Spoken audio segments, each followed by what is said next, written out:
Good evening and welcome to round 6 of season 2 of the Sim Racing Hub International GT4 Championship. We're into the second half of the season, and as eyes turn towards fighting for the championship, drivers will have to face one of the toughest circuits in the GT world. Zandvoort, former venue and future venue of the Dutch Grand Prix, is a challenge in its own right, and that's before the weather steps into the ring. Located in the dunes north of Zandvoort near the North Sea coastline. I'm Tim Fulbrook, introduce myself, give myself a little bit of credit. I'm joined this evening once again by Steve Proudly. And Steve, we've taken a little bit of a break as the endurance season continued, but back with a bang tonight, and with a circuit like Zandvoort, there's plenty of action on the menu this evening. Yeah, absolutely. Zandvoort's fantastic circuit. It's one of my favourites in the ACC contents list. I love Zandvoort. I think it's a very difficult track to overtake, but some fantastically fast flowing corners, and it's all about combinations of corners here as well, and getting that balance right, especially with the GT4s where corner speed is key. Keeping that corner speed up, getting those apexes spot on, and managing to carry that speed onto the straights, because every kph counts here. And obviously we have that variation amongst some of the cars in their top speed, so that final corner onto the start finish straight will be crucial. And we know if you get the line just right out of there, it is absolutely flat to the boards. If you get it slightly wrong, you do have to lift occasionally just to avoid the understeer onto the rumble strip and into the wall. So we might see a few cars getting better drives out there, but no, it's going to be really good tonight, really interesting. The practice servers are just coming to an end now, and they have been wet, so I'm expecting a wet qualifying and a wet race, so this could be a real interesting one, Tim. So as we take a look at the championship standings, we reached the midpoint of the season at the previous race at Zolder before taking a break of a few weeks whilst the SRHI crew headed to Kyalami for the 8-hour endurance. And it's Tim Kroll that leads the points overall with 140 to his name, ahead of Yannick Valenduk, who took victory last time out at Zolder. Then third in the standings is Evan Atafas, despite being part of the AM category. So he's leading the AM class, but he's fighting for third place, if not a little bit higher up with the points difference at the moment. In the overall championship, then, to follow out the rest of the pro top 5, it's Nicholas Malott and Sem Spenkelink, who hasn't had it his own way this season so far, with Mikael Hutman in 5th. In the AM standings, Atafas leads Denise Pope ahead of Lee Mosley, Danny Desfort and Stefan Arvidsson are your top 5. Natafas a clear leader at the moment, 20 points clear of Denise Pope in the Wild Things Racing Ginetta. But as we turn to qualifying, Steve, it's wet and it's going to get wild. How important is qualifying at a circuit like Zandvoort? Similar to Zolder, I suppose. It's very retro, that this very track, but is there a chance for overtaking if you find yourself further down the order? There is a chance for overtaking because, as I said earlier, there's a few lines, fast-flowing corners, and you get any of those lines slightly wrong, and you could find yourself being pushed out wide. And in GT4 racing, it could be a gaggle of cars that get past you, not just one, not just two, but you could find yourself hung out to dry where 3, 4, 5, or 6 get past you. And qualifying is very, very important, because obviously we're down into turn 1, which is a very sort of open hairpin, but it is a hairpin. And once we go into turns 2, 3, and 4, and then into another hairpin, I believe it's turn 5, all through that section there, they will be side by side, but not a lot of room for overtaking, but lots of areas to make mistakes, lots of areas to get contact, and you could have your race ruined before you've even got through a third of the way through the first lap. So I think qualifying here is very important, and you need to be on the front couple of rows really to get a good start, get away. And as we see Natafas going round this first corner now, he's taken a very wide line through there, which compromised his exit. But that's what I mean, it's all about getting those lines right, keeping the flow right, to put that good lap together, get on the front row, stay out of trouble, and get the job done in qualifying. So the track condition at the moment is damp, so it's not wet and horrible and all kinds of flooded at the moment, so drivers won't be dealing with too much of those typical aquaplaning characteristics that you can get on ACC when the puddles start to form. Track temperature 25 as well. That's quite a healthy number out there at Zandvoort at the moment, considering the cloud cover and the weather. So it looks like the track's in a reasonably healthy state at the moment, and it will be drivers. I'm saying that, so I was about to say the drivers looking in good form at the moment. One of the Caymans spun round in the background there. Looking at Thomas Walters here in the number 21 KTM, he certainly made his presence known in the previous race at Zolder, battling hard for the podium positions with Mikael Hutman before drama towards the end. Seen him handed a couple of penalties, I believe, post-race for the incident. So Walters will be looking to fight back tonight, but fight back cleanly and make his point known that he is a very fast racer. And Steve, we know how quick this KTM, we've seen it in the hands of Sem Spenkelink. It seems to go well in the wet, and at a circuit like Zandvoort as well, you wouldn't be surprised to see two KTMs towards the top of the timings.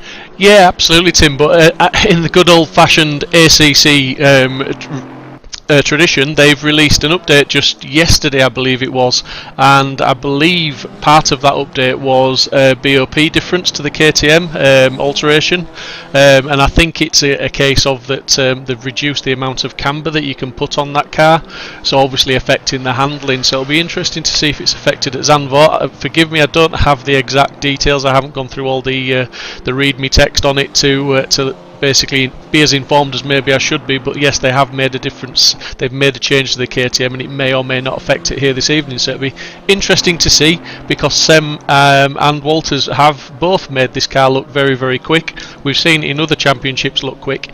That's not to say it's an easy car to drive. I think the KTM is quick in the right hands. You have to have the ability to extract that performance out of it. As we see Walters just giving us a bit of a show there, Tokyo Drift style, and that's not where he wanted to be, unfortunately, on that lap. But, you know, like I say, in the right hands, it's a quick car. It will be interesting to see if there's any performance disadvantage after the BOP adjustment.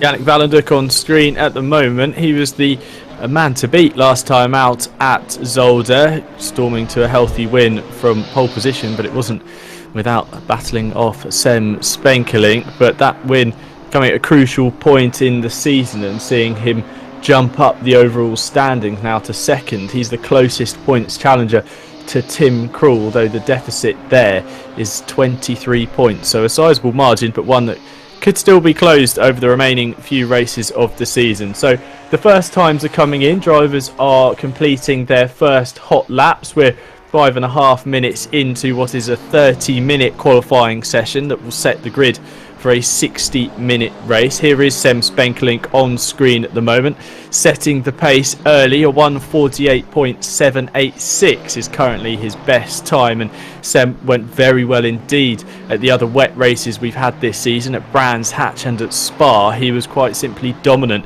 in the inclement conditions. So look to Spenkelink to be setting the pace this afternoon. Garlin in second, just half a second back, with Dimitri Schenk in the number 8 Ginetta heading the second row at the moment. But there's still a large proportion of drivers still to set their first times, or indeed a representative one at that. And Steve, it's the rain, the wet, yes, it throws up an opportunity for the playing field to be levelled, but we've seen it from Spenkelink twice this season that when the rain does seem to fall, he seems to rise to the top.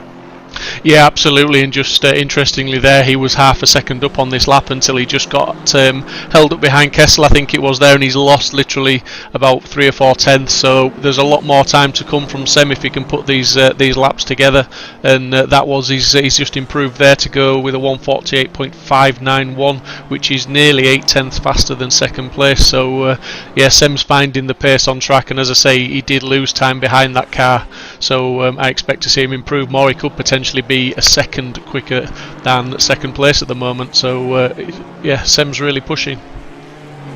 Time to be found then on the short lap here at Zandvoort. It's not one of the longest circuits out there, but it's certainly packed to the brim with challenging corners. 4.259 kilometres, or in fact I believe this is racing on the slightly longer version, which doesn't have the 2 banked corners that have been modified for Formula One's return to the circuit, so it's actually 4.307 kilometres, so about 60 odd metres in there in terms of difference. Nothing too much, but Dennis Berkman here in the mode 11. He's going to go pole, Tim. He's going to go pole. He's going quicker then, so let's see if he can usurp Spenkelink, and he does. A major improvement there from Berkman. He jumps to provisional pole. A 1:48.354 is now the lap time to beat. A very clean lap indeed from Berkman. Looked like he didn't have too much traffic as well, potentially gaining a little bit from having clean air in front of him, and although it's slightly distracted first sector there on this next lap, wouldn't be surprised to see him lining up for another one. But Steve, that Cayman, we've seen it so planted, so stable on the exit of corners, and with a wet track, that's going to certainly help the drivers of those Caymans this evening.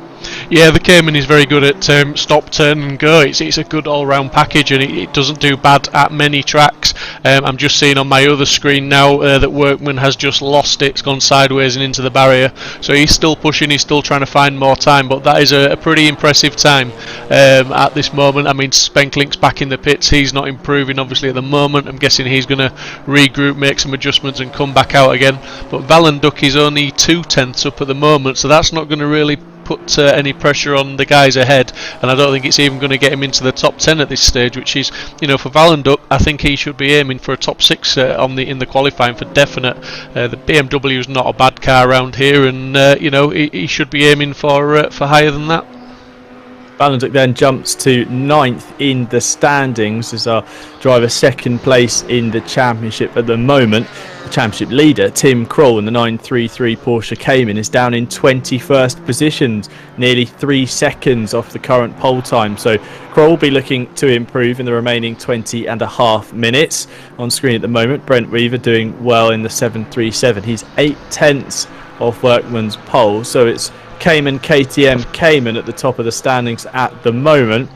Brent looking like he's going quicker on this lap. There's one of the Aston Martins in front, which I believe is Evan Tafas, not in the way though at the moment or causing too much disruption. So track to use for Brent, and he's doing so, getting cleanly through the middle sector of the lap. The more technical sectors, the switch back and the right left at Renault and Vodafone, now coming up towards the Audi S at 12 and 13. The car going through there nice and cleanly, actually very undramatic, uneventful from Brent, which is sometimes quickest in the wet. You don't want to be hanging the thing out, because when the track is damp it can come back to bite you. It's staying relatively off the curbs, just touching them slightly on the way through Kumbocht and onto Ari.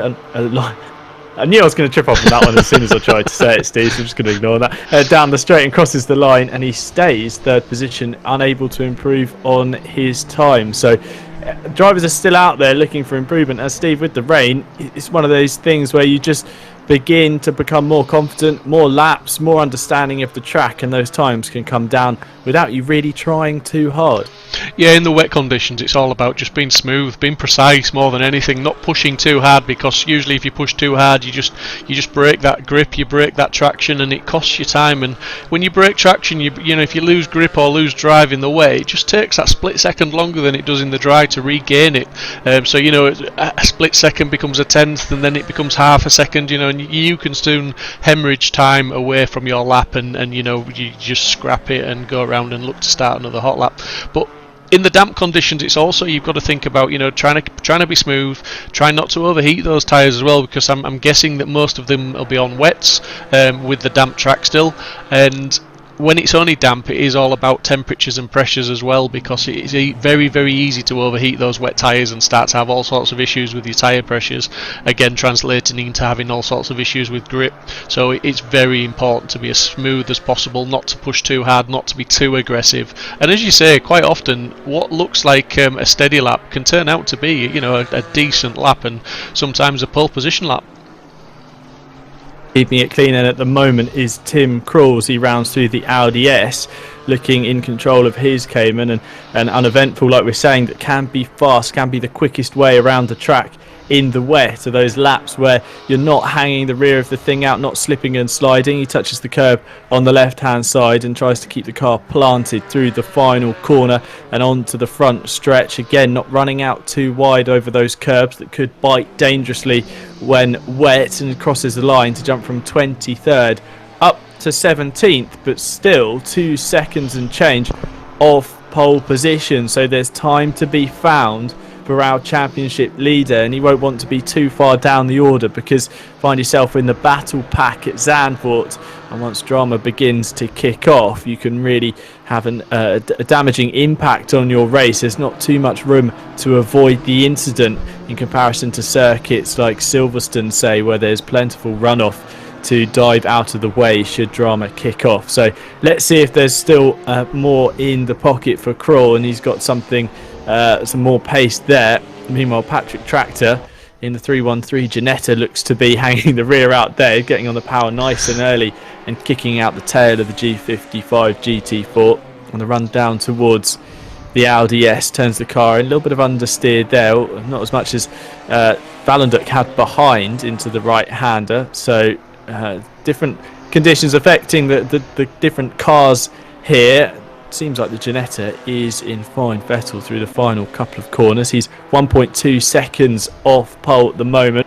Let's see if he can improve on this lap. Running wide though on the final corner and dipping 2 wheels into the grass. That could have cost him some time on the run down towards the timing line, and indeed he doesn't improve. Well, that was his best lap actually, so it was his best.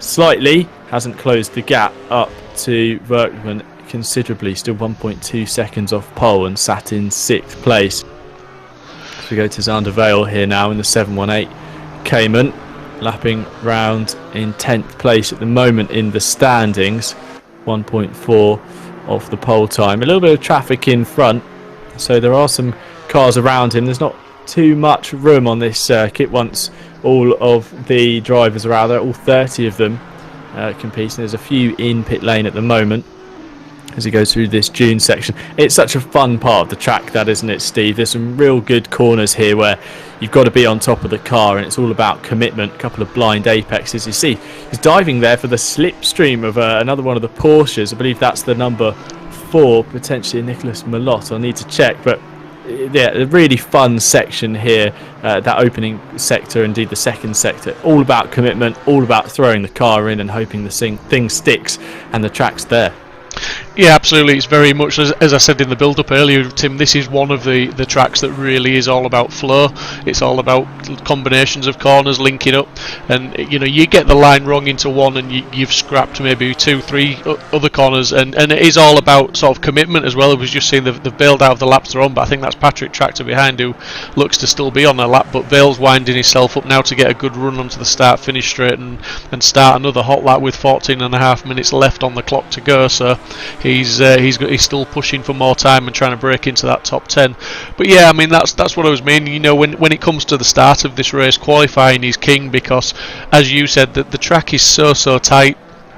It's very, very difficult to avoid incidents, and through this part of the track, especially when they're all going to be bunched up right at the start of the race, you get one car losing it here and going sideways for any reason, he's going to collect somebody, and then they're going to collect somebody, and one car soon turns into half a dozen cars, and then it pretty much can become gridlock, and it's detrimental to everybody's race. But qualifying is key. They're all pushing hard. The times are coming down. Workman's time, he's on a 48.354 now. Spenklink's still that 2/10 behind, and then there's a bit of a big gap back to 3rd place to the Porsche of Weaver. So yeah, and from there on the times are very, very close down the leaderboard. It just seems to be those top 2 that have broken away a little bit. I'm not going to shoot myself in the foot like I did in the GT3s last week when it was the same wet qualifying, and I sort of said, yeah, the qualifying probably won't be as close because of the wet conditions, and we ended up with everybody been within a few tenths of each other. So there's still plenty of time for guys to recover. What we're seeing at this moment in time is not the final tally, and I'm sure the track is still evolving. They're still finding the limits. In the wet conditions, it's all about finding those breaking points, finding that limit of traction, and pushing as Vale very much goes over the edge of that limit. Missed his braking point there, ran deep, no harm done, but obviously scrapped that lap, and I think he'll regroup and he'll be going again. But yeah, really interesting stuff to watch at the moment, and it is always very interesting to see how the different drivers adapt quickly to the different conditions, and I think that's been one of Spenklink's strengths throughout this season with the wet conditions that we've had, is that he often gets the most out of the car the quickest. Well, on your screen at the moment, Denise Pope in the number 79 Wild Things Racing Ginetta. She certainly enjoyed her time at Spa, battling out for the AM class podium with a gaggle of, I believe it's 4 cars going at it. So Denise enjoying the slippery conditions at the longest circuit on the calendar, and here at one of the shortest, seems to be enjoying it as well. Currently 27th in the standings, 3.8 seconds off provisional pole, but improving on this lap, I believe, going quicker. And let's see, as she crosses the line, she does improve by 3/10, but doesn't better her position on the grid at the moment. So Denise will wind up, and I'm sure will go again. Walters on your screen at the moment going over the curb on the exit of the Audi S, and then through the final corners and Ari Larenveit dock. He's going to go in here, chuck the car in, gets it nice and clean. He doesn't look like he's had to correct the steering or stick the rear end of the car out at all. He's just been quite planted through there, which is exactly what you need with such a long straight. He's 6th at the moment and stays 6th. So although he improves on his time, again, another driver unable to improve their position. But like Steve said, if you're looking from, well, basically 9th place, Vervat in the 73 Aston Martin, currently 1.2 seconds off pole. You've got to go all the way back to 21st position to find a difference of 1 second between the lap time. So still plenty of positions to be gained if you can find a minor a minor improvement on your lap. You can definitely benefit your position on the grid. Andreas Garlin in the 188 Audi improving again, currently 7th on the grid at the moment, and through the Audi S, looking a little bit stop and go through there, but improving still, Steve. Yeah, I just got a little bit of a wow from me there, because what's he called, Sandro Vale, he went from 13th to 4th place, then he improved by 7/10 on a lap. We were following him a few moments ago, and he was struggling. He kept having little off tracks and pushing his luck in the braking zones, but he's got it all together there, and he's put himself currently in P4, 7/10 off that pole, so that's a massive improvement for the Porsche driver, 718 Porsche, and he's still pushing, because I was watching him on my other screen, and he's just literally gone off the track, so he still thinks he's got time to find. And that's the thing with these drivers, they will go once even to the final lap. Once the clock hits 0, if they're on a flying lap, they'll push and push right until the end, and they never give up attitude. I think they have at SRHI. So as we head into the final 10 minutes of qualifying, it's Werkman who leads the way on a 1:48.354, then Sem Spenkelink in second, 0.237 seconds back. Then we have Weaver in third with Vale fourth, as Steve said, improving dramatically on that previous lap to go up to the second row. And then there's Garlin heading the third row alongside Frank Hopp in the number 4 Cayman. Then it's Walters, Tractor, Brendel and Vervat who round out the top 10 at the moment. We're just seeing Charlotte Robertson get it all crossed up on the exit of the June sequence of corners there, and she's over to the right hand side and in the barrier. She'll be reporting back to pit lane, I'm sure, after making contact on the exit of Shevlak. But still difficult conditions then for the drivers. Here is Suke Vervat in the number 73 Aston Martin. He's 10th at the moment and looking pretty stable out on track, managing to exit the corner cleanly and into the right-hander at Marlborough, and then he'll go right again at Renault, running out wide, leaving plenty of margin to the grass there, not wanting to get all the way out to the extremities of the track surface. And then through the Vodafone box, he looks fairly clean again, not kicking the tail out, not uneventful in his exit of the corner, and the run up the stretch towards turns 12 and 13 at the Audi S. Gets the car stopped nicely. Just going to cut across to Weaver, sorry, because he's currently in P3, but at the moment the lap he's on is half a second up. So we could see potentially a challenge to get on that front row now, because he seems to have really got the Porsche hooked up. In fact, he's now 7/10ths up. So unless he's cut somewhere that I've not seen, and this is an invalid lap, he's really found some time in this Porsche right now, and we can see he's very much pushing. He's 6/10ths up on his time, which is potentially going to be challenging not just for the front row, but could be challenging for the pole position if he can keep it all together now as he comes through the chicane, looking to keep it nice, neat and tidy, not run out too wide on the exit. That costs time. Just a little bit over the curb will have cost him a fraction. In fact, yes, he's now dropped. He's half a second up still, so he's still potential of front row. If he can get this final corner right now, get a good drive, keep that right foot planted, get the drive out of the corner onto the straight, and just absolutely maximise the speed before the line. He's lost a little bit more time. He's now only going to gain 3/10ths, but potentially he's as you see, he's half a tenth back off Spenklink, but yeah, he lost a lot of time in the final few corners there, Tim. So he'll be aware that there's still time on the table, but an improvement in his lap to go. Well, it stays third, or 1:48.654. Let's see if Weaver can make an improvement and knock Berkman off that pole position. Yannick Valenduk, pole sitter from last time out and race winner at Zolder. Half a second He's improving as well. Half a second, which will see him leapfrog into the top 10 if he can maintain that margin on the run to the line. And as he crosses the time beacon, goes up to 9th place. So that's exactly what Valenduk needs this evening if he wants to close that gap to Tim Krul, who currently is down in 19th place in the 933 Cayman. So still a performance improvement to be found for our championship leader. But Weaver going faster once again, Steve. He is. He's literally 2/10ths up at the moment as he's just pushed too wide there, and he's going to have lost it all there. That's really unfortunate. I was hoping to see how he went, because I saw that he was actually matching his previous lap time in the early part of the lap, and obviously given that he'd lost all the time in the back end of the lap, I was going to stay with him and see if he could correct his wrongs from the previous lap and bring that extra 3 or 4 tenths home with him, but unfortunately he was pushing just a little bit too hard. But yeah, Valenduk, good to see him improving into the top 10 where he belongs. As I said earlier, I would expect to see him really in the top 6 in my opinion, to be fair. Just goes to show what depth of field we've got here, though, doesn't it, Tim? We've got some really good drivers out there that can push, that can adapt to these conditions, and through the whole 30 minutes of qualifying now, as we come down to the last 5 minutes, drivers are actually not just finding small improvements, they're finding half a second at a time, which is pretty amazing, really. And they're still going for it as well. That's what we like to see, isn't it? Giving absolutely everything in qualifying, and I'm sure this grid will do the same in the race, as they have done the entire season up to this point. Yannick Valenduk going through the Audi S again, looking in fairly decent control, not running too wide on the exit that we saw Weaver do, and a couple of other drivers losing time on that curb on the right hand side, and through the final corners at 14 and 15. Keeping the thing planted, doesn't look too outrageous and out of control. Runs over the curb on the left hand side, and that's going to cost him time for sure, if not invalidate his lap. And on the run to the line, does Valenduk improve? Yes, he does improve. Jumps from 9th to 6th, so he goes up to the 3rd row. Does the second place man in the championship. Valenduk still 8/10ths off provisional pole, but an improvement that sees him leapfrog right up to the order and into the proper sharp end of things where we expect to see Valenduk. So an improvement coming within the final 5 minutes.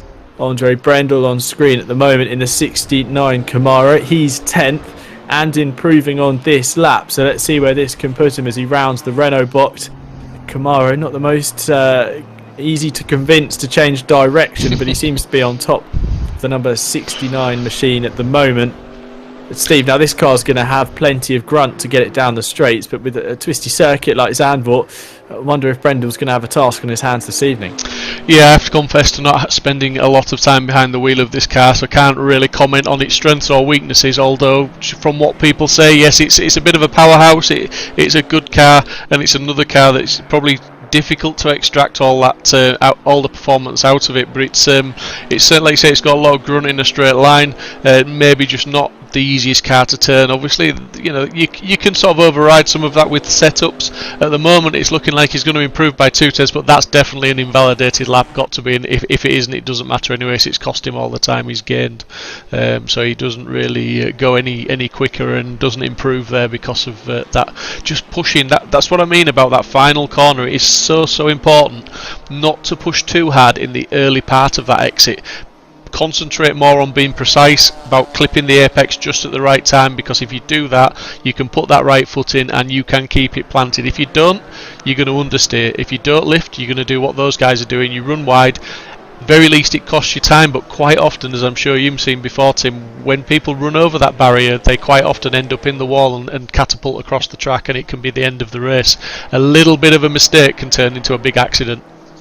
Looking at the time that Brendel set there, he was 0.14 seconds faster on that lap despite running wide and invalidating it. If he had been able to keep clean, and surely with a little bit more of an advantage over his best clean lap so far, that would have seen him jump up to 7th place, an improvement of 3 positions. So crucial to keep your lap clean, as we see again Valenduc having to get contact there with the Ginetta. I think that was Charlotte Robertson once again coming unstuck through the dune section at Givlac. So it's a shame to see Valenduc caught up in that. There is just about time to get back out on track if you want to improve. With 2 minutes, you need to be leaving pit lane now to get round and start your lap before the checkered flag is waved.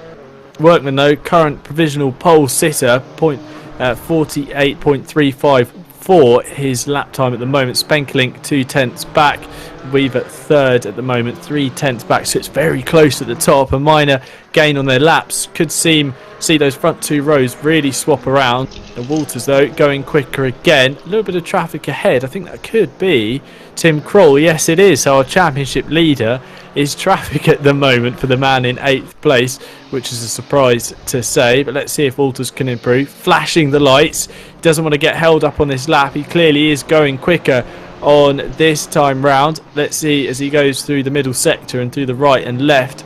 Car looks fairly under control, and Steve, if we see Walters up towards the sharp end, those 2 KTMs, we could see a pretty dominant race from Spenkelink and Walters, but it's still close at the top though.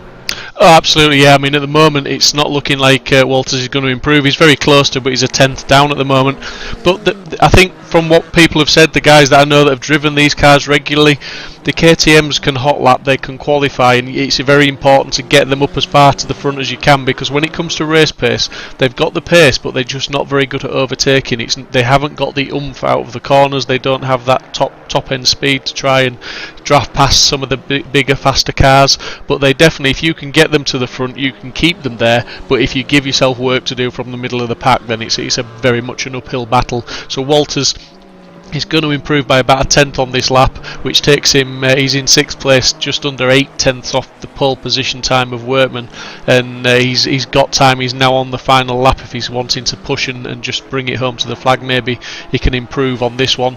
But yeah, he'll be disappointed, I think, with 6. I think he'd have wanted to be on the front 2 rows, really, Walters, to really sort of, not give himself too much work to do at the beginning. So let's see then. The driver currently in 6th place. He's on his final lap. The checkered flag is being waved now, so drivers will be able to complete this lap. There's a number in pit lane who have accepted their fate. Just seen improvement there from Andre Brendel to jump up to 7th place. So he's improved his time. You see Walters getting very sideways out through the dune section through Givlac. He's actually pulling over, so he's lost all that time with that incident. There was Andreas Garlin in the 188 Audi, now rounding that corner, set to improve. He's 5th place at the moment. He needs a couple of hundredths of a second to jump up to the 2nd row of the grid as he rounds through the middle sector now, looking in control, but certainly giving it everything at the helm of the 188 Audi.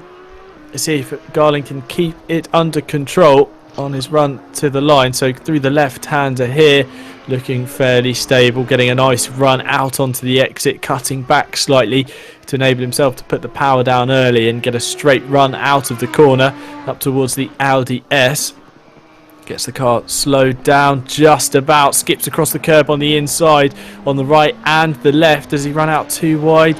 A little adjustment to the steering on the exit, but doesn't find himself bouncing over the curb. Now through the final corners, throw the car in.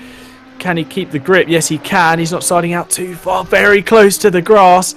Playing a game of jeopardy there with track limits. Let's see if he can keep it clean on the exit. The final corner, dips 2 wheels into the grass and heads to pit lane. Steve not happy with his lap. So as the standings don't seem to shuffle around now, a lot of drivers in pit lane. No real improvements going on those final few laps. There was Yannick Valenduk as well running round behind. He didn't improve, stays 8th.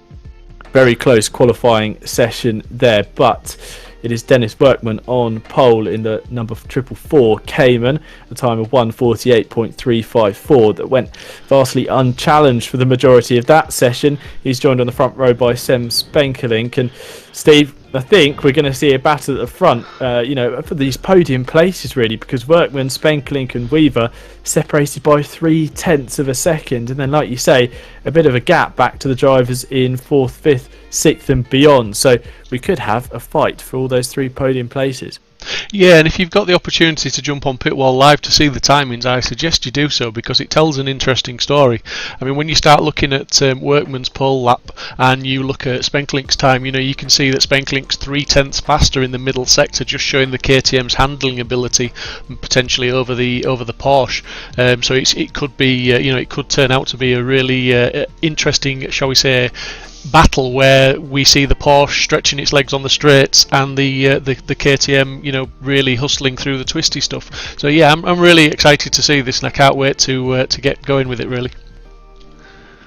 So 60 minutes lay before us, so drivers will need to complete 1 pit stop in the race, a mandatory visit to pit lane. When they choose to take that stop and what they choose to do when they stop is up to them.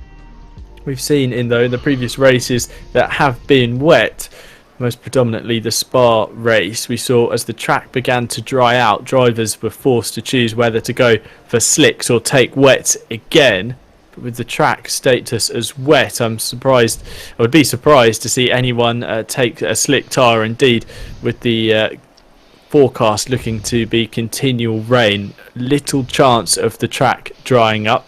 But here we are looking through the grid at the moment. Workman, Spenkelink, Weaver, Vale, Garlin, your top 5. Walters, Brendel, Valenduk, Hop and Track to round out your top 10. And we're down towards the mid of the grid. That's Tafas and Vervat there. Arvidsson in the 39, Janetta in 17th.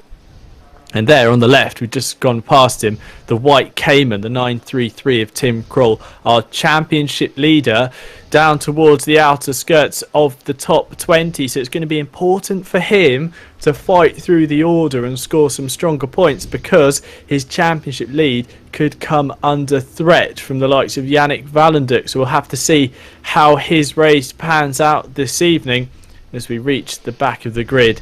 And that shot just tells the story, Steve. It's raining, and it doesn't look like the rain is going to relent at any point this evening.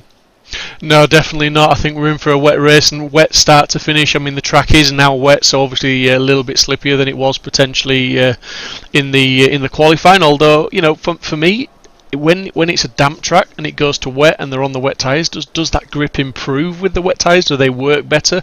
Are we going to see a drop off or an improvement in lap times, or no difference? Is it just going to be easier to manage those tyres and manage the wear rate, the heat, the heat that they're putting into them? It's all interesting stuff, and like I said before, it's interesting to see which drivers can adapt to it the best and which drivers adapt to it the quickest. So the drivers will head out now on their formation lap. Rolling start here on ACC. This is round 6, the second season of Sim Racing Hub International's GT4 Championship. If you're enjoying the action so far this evening, then please feel free to like the video, and indeed, if you're not already, subscribe to the SRHI TV YouTube channel and keep up to date with all the racing action. GT3 racing will be back shortly as well, and there's a number of endurance races still to take place in this community, so plenty of racing still to be had across the course of 2021. And there is Tim Kroll on your screen in the white Cayman, middle of shot. He's not going to have it easy from 19th on the grid. A number of drivers as well choosing to go quite quickly actually around this formation lap to get a good judgment of the track conditions. Like we say, drivers will be needing to make one pit stop, a mandatory visit to pit lane. And on the left hand side of the screen you can see an orange box next to each of the drivers' names with the number 1 in it. That box will turn green if they have completed their mandatory stop. Sorry to interrupt, mate, but more importantly, Spenkling is showing us pole position. Interesting stuff. So we must have lost our pole sitter Workman, so a disconnect then for the pole man. A shame. That must be... Yeah, we'll wait and see. People in the chat as well saying that they think Workman's disconnected. So let's see what's happened to the driver of the 444 Cayman. Not sure if he's in pit lane or anything like that. So we'll have to see. But that's going to... You didn't want to do this. No one wanted this to happen. That's going to elevate Spenkling to pole position. We've seen how quick he can be in the wet. Drama then before the green flag for round 6. The GT4s here. Fingers crossed there will be a battle at the front nonetheless, but a big shame for Dennis Workman in the 444 because he looked like he had the pace to battle for the race victory this evening. Yeah, I mean, I think Kroll's going to be the man to watch as well tonight. I know he's not had the pace in qualifying, but we've seen him week after week. He doesn't give up. He'll try a battle from where he is. He's given himself a mammoth task this evening in 19th place, but he's 18th now, but he's still got a lot of cars to pass. But never say never with Tim. We know that he will battle hard, but more importantly now we're about to get underway with Spenkling now in pole position. As we wait for the green flag, the rain continues to fall, and let's see who can make the best of the conditions as Spenkling gets away cleanly, but he is challenged by Viva on the run down to the first corner at Tarzan. In fact, it looks like the Cayman has got the jump, followed by Walters on the inside as Yannick Valendert looks to make it 3 wide in between the 2 KTMs. It looks like Spenkling's lost 2-3 positions now, down to 4th place, being challenged by Valendert as they go through the opening few turns. Drama in the background, there's a car off in the gravel, and it looks like Charlotte Robertson has picked up a drive-through penalty potentially for jumping the start as Sem Spenkeling goes side by side now with Yannick Valendert through the Hugenholtz box and out on towards the June section through 5, 6 and 7. They're all filing down into single file. The Camaro behind as well having to drop in. So as they run through the first sector, we'll get an update on the positions. Patrick Tractor as well making a good start and climbing up the order, as at the front it's one of the Caymans. It's Weaver leading the way, but close in behind. Actually, it looks like Walters has got through. Yep. So Walters taken the lead through the Marlboro box and into Renault. He's taken the lead. So Walters leads away from Weaver, Garland and Spenkeling. Now Valendert is challenged by Brendel in a bright blue Camaro. That's for 5th place. Drama kicking off, Stephen. Spenkeling finding himself pushed out wide and pushed down the order. Yeah, forget what I said about qualifying being the be-all and end-all here, because Walters has just proved us wrong, hasn't he? Coming from round about 5th or 6th on the grid, I believe he was, and managing to get through there as people were battling and doors were left wide open. Walters has gone through, and he's stretching, he's pulling away. I know it doesn't look a lot at the moment, but this is the end of lap 1, so that's a big gap for one lap, nearly half a second, or probably is over half a second now looking at it. It's extending all the time. The big loser there though, Spenkling, back down to 4th place and battling. Now he's going to regroup, he's going to battle. He's got Garland and Weaver ahead of him in an Audi and a Porsche, 2 very difficult cars to pass. I would say the Porsche is probably going to be the tougher opportunity, but as I said earlier on, the KTM isn't the best car for overtaking others on. It's not got the most punch out of corners. It is hard work, but Walters at the moment now, he's just going to put himself in hot lap mode, maybe dial it back a couple of tenths just to keep it safe and within limits, but he's certainly going to be just focusing on driving his lines and putting the best laps he can in, and as we can see, that gap is growing all the time. A number of cars coming a cropper in that opening tour of the Zandvoort circuit. Looking at the timing screens, Xander Vale is in the pit lane, Evan Natafas, Suke Vervat as well. 2 Aston Martins are well down the order. Patrick Tractor as well, losing out in the second half of that opening lap. He's now down in 21st position after starting up towards the top 10. So drama befalling a number of drivers in that opening lap, and there's still 57 minutes to go, so time to fight back. But Spenkeling is one of these drivers needing to fight back indeed after being handed pole position because of Workman's disconnect. He's down in 4th place at the moment, as Weaver and Garlin go side by side on the run up towards the Audi S. The Porsche on the inside, the Audi on the outside. Can Weaver keep it clean and get through? Yes, he does. So defends his position, holds on to second place for the moment. This battling, though, is costing them time. And at the front, Walters is just running away with it. He's now got an advantage of 2.7 seconds at the top of the standings. He's barely in the camera shot as they round the final couple of corners onto the start-finish straight. And Spenkling down in fourth now. He's got Valenduk company behind with Andre Brendel. Then there's a slight gap, 1.9 seconds, back to Alexander Delort. As we cut to a replay of the start, we're looking further down the order here. This is the couple of the Aston Martins in shot as well, Natafa Susuke Vervat. So we see one of the BMWs looking to the inside. Some drivers going in quicker, some choosing to be a bit more conservative into the first corner. And it looks like a contact there between the Aston Martin and the Porsche, and then it all just kicks off with cars spinning into each other and collecting each other. Difficult when there's little space to go around at the opening corner. Just a matter of 30 cars into one's never going to go at the first corner at Zandvoort, but a number of drivers managing to make it through cleanly. Spenkling now has to get a hustle on, Steve, because like you say, passing the Audi and the Porsche around Zandvoort, he's going to have a tough time of it.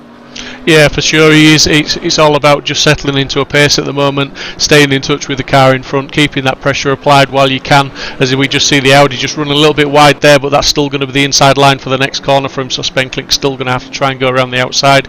Not going to happen, I don't think, on this occasion. He might get the cutback, but if he gets the cutback, he's then going to be on the outside for the entry into the chicane, and I don't think he'll have the legs to out-drag the Audi into the first part of this corner, but he's going to be there under braking. The KTM is a demon on the brakes, but Spenkling's just being conservative. He's just trying to stay there, not make any silly moves, because let's not forget that, you know, you make a silly move, if you're not decisive with your move, it can end up costing you time and losing positions. As we see Valenduk battling really hard further back there, just having a little battle with Brendel, I think that is, and looking to he's getting himself under an awful lot of pressure right now. I'm looking at the timing screen, Steve, and whilst we were talking about Werkman and whether or not he had disconnected, I did see that he was in pit lane and he is now on track. So I wonder whether he simply didn't press drive. I would be surprised if someone did that, but I wonder if Werkman just missed the call to start from the grid and is now running around down in 20th position. So he is out on track as our, well, should have been pole sitter. Let's see if the number 444, here he is on screen at the moment. Let's see if he can fight his way through the order. He would have been handed a few positions owing to the drama on the opening lap. We're now 3 laps into this. Let's keep an eye on him, see if he can climb up the order. Valenduk on the screen at the moment. Still being hustled by that Camaro of Andre Brendel. Coming through the middle sector of the lap now. Both cars looking in good control. Valenduk taking the curve on the inside. So we see a door opening for Garlin on the inside of Weaver, and Spenkelink trying to make best of the opportunity. He's going to get 2. He's going to get 2. Could he get 2 on the run through? It's just going to be on the outside of Garlin, though. He's going to stick it out, potentially use the wet karting line. Can the KTM get good run out of the corners? Valenduk round in the background. Valenduk spins in the background. It looks like Brendel managed to avoid the spinning BMW, but potentially contact that turned the 301 BMW. It's all kicking off here, Steve. Yeah, absolutely. Yeah, Valenduk, it's just all side by side. It's where do we watch next? Who do we focus the cameras on? Because they are really giving us a show this evening, and they're really pushing for these positions early on in the race. I still think Sem's being conservative. I think they're all being very respectful of each other. They're all remembering that this is a 60-minute race. They all have to make a pit stop at some point. They're just applying the right amount of pressure, but at the moment it's that right amount of pressure is intense pressure because they aren't far away from each other. A couple of drivers making it into the top 10 at the moment. I'm looking at Arvidsson as well. His best performance coming at Spa in the wet. His best performance coming at Spa in the wet once again. He's now in 8th place, so a brilliant drive from the number 39. And here we go, a shot of that incident. Valenduk on the right hand side in the silver BMW, Brendel up the inside. The door just gets closed there, not enough room, and there's just a secondary contact and joined him behind is the Porsche. I think that could have been Alexander Delors as well getting involved, and contact that's going to leave him with damage to the front end. Racing incident, it's just a difficult one to call there, Steve. It was, the door was closed, the cars were close, and it just looked like one tap too many. Yeah, a little bit of nudging, and a bit too much. Oh, as we see Speckley onto the grass, just dipped one wheel on the grass. That's going to cost him big time. Let's see how he recovers here. He gets back onto track. Bit of a speed differential. Not too bad a place to lose it if you're going to lose it anywhere, because I don't think he got overtaken by a lot of cars there. He's maybe just lost out to Weaver, and is that Weaver in front of him? It is, Delors behind, So he's just lost the one place, and he'll regroup. He'll make that ground up. He'll be kicking himself. The air will be blue inside that KTM, and not because it's cold. He's going to be really pushing now. He'll regroup himself, and we know from previous races that Sem doesn't really get flustered. He does make mistakes, but he usually dusts himself down and just cracks on with the job in hand, as we see in battling going on behind between Malott and Brendel, I think.